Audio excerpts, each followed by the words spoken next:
Welcome back to the channel, ladies and gentlemen. Happy New Year. I hope you all had a great time. I hope you spent it with your families. You had a great evening. We're in 2023 finally, and January 1st. We are starting off with a bang, so please buckle up. This story, I will say, did happen in the latter stages of 2022. I mean, it's only just turned 2023, right? But everybody is still talking about it, so here we are. As you've heard me say many times on this channel recently, religion, Christianity mainly, is no longer respected in the West anymore. Let's be honest, right? It's just a harsh reality. In today's world, you can openly get mocked for just simply reading the Bible, as I have. True story, I'll tell you now. I have told people I read the Bible and they laugh at me. You can get entities like Balenciaga who clearly show you what they get up to and what they believe in, which, by the way, it's anything but holy. Do they get any repercussions? No. And apparently now in England, there is a story going around that you can get arrested for silently praying outside of an abortion centre.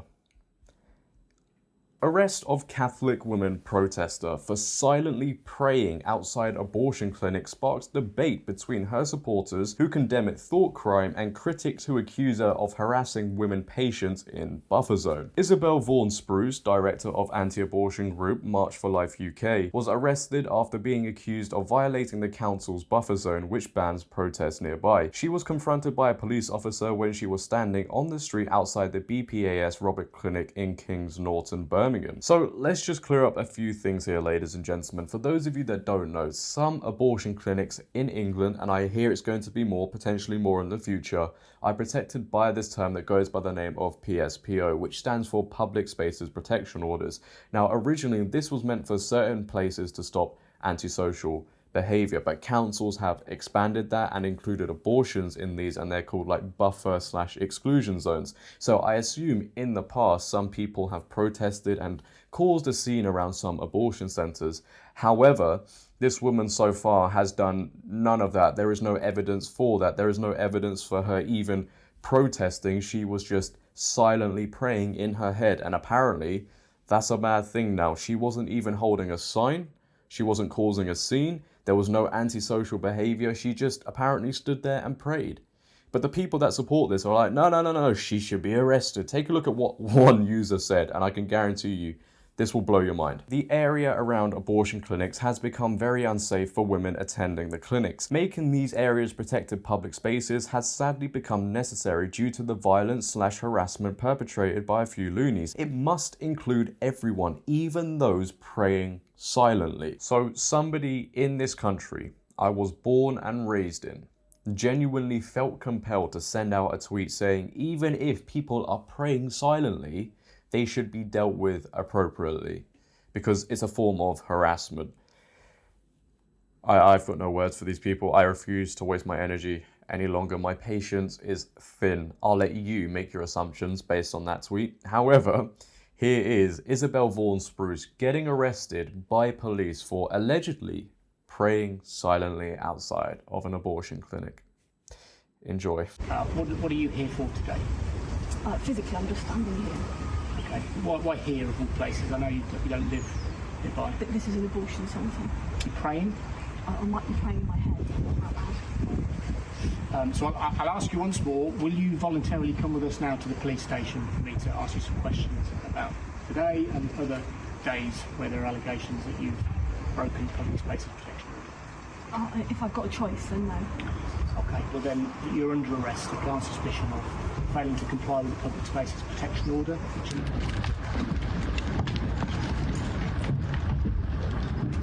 So based off that one clip, and I know things can be taken out of context, we all understand that, you understand that, I understand that, but does it not look like she just got arrested for silently praying?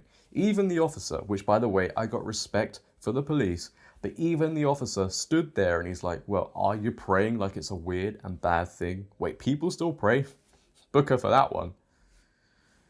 I understand she shouldn't really be outside the abortion clinic. It is a bit weird. I don't think we would do that, right? I personally wouldn't. I don't think you would either.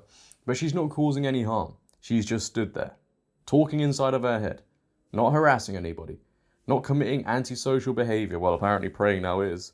She hasn't got a sign. She's not jumping up and down. She's not shouting. She's literally just talking inside of her head. If praying silently is now a crime, what does that say about how we as a society now operate? Something that was once beautiful, which I still think it is. Many people still do. But apparently now that's a microaggression. How did we reach a point where just praying to a god is a microaggression? Is it because certain people now view praying as powerful? They understand the power in prayer? Who knows? I digress. She was interviewed on Fox News by Tucker Carlson, and she gave her view, her standpoint on things, and she talks about many interesting things, and I think she should just have the stage herself. So take a look. Well, maybe if I could give a bit of a background to this. So for 20 years or around that, I've been going outside abortion centres and praying there and offering help to women. I know, well over 100 women who've accepted our help and continued their pregnancies.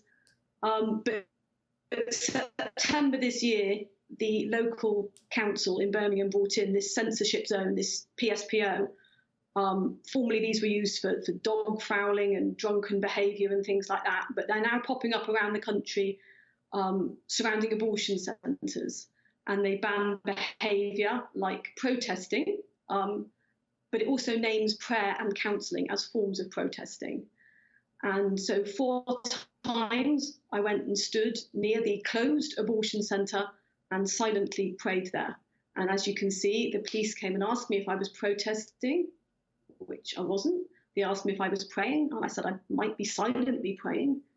I was arrested, I was searched, I was locked in a cell, I was then interviewed or interrogated, however you'd like to see it, during which I was quizzed about what I was praying about.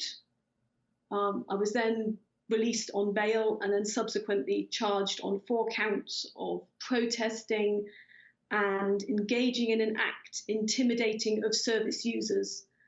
So I now stand on trial on February the 2nd, supported by ADF UK, really for freedom of thought. And the concern is here in England that national buffer zones are now being discussed. So there's a possibility of every abortion centre in this country having a similar zone around it. And obviously the implications of that are really concerning. Wow, shocking stuff. As you heard, essentially, let's get down to it. She just likes to pray. She likes to pray. She's in her right to do so. Yes, she was outside the abortion clinic 4 times. As I said, that is a bit weird. I wouldn't do it, but she wasn't causing any harm whatsoever. In fact, as she says, if what she's saying is true, the abortion clinic was actually closed, so she wouldn't be causing anyone any stress whatsoever, but she was still arrested. Even when she was interrogated, they asked her, well, what were you praying about? That scares me. To ask somebody what they were praying about, is that not concerning to everybody else? They're worried or concerned about the agenda of your prayer. I mean, there are other agendas we should be concerned with, but no, somebody's silently praying. Get rid of that. And let's not forget, she's obviously against abortions. She's allowed to be against abortions. That's the sole reason why she's there praying, right? She's praying for the mothers, for the babies that are going through that situation. That's another reason why the left and all the people on Twitter don't like her, because she's going against that topic. If anybody disagrees with anything these days, then they're obviously evil. And on top of that, you believe in God, you're praying. Oh, and the left, they're having a field day, because as we know, as I say many times, the left, their ideology, most of the time goes against the will of God. And when they hear somebody praying, oh, they're wacky, they're weird. Yeah, okay. Now, obviously, she could be lying, right? I'm not saying she's not. However, she just got on a big stage, Fox News, and told everybody about her experience. To still then lie is quite questionable in itself. I don't think she would go out of her way to lie, especially when millions of people could potentially be watching. As she said, her trial is in February, so we may get some more updates. I will update you guys on the outcome of that, because I am very interested to see if she goes down for this, because if it is the fact that she just silently prayed, honestly, 2023, what a start. But what are your opinions, ladies and gentlemen? Are you still going to pray as I am? I'm still going to pray. I know it's not allowed anymore, but I'm still going to do it. Catch me if you can. If you have enjoyed today's video as well, please for me, make sure to leave a like rating. If you're new, hit that big red subscribe button and turn on bell notifications so you never miss a video. But until next time, it has been your boy JD. Please for me, make sure to always have a great day and stay safe. Once again, Happy New Year. I wish you all the best in this year to come. I am out. Peace. See you next time.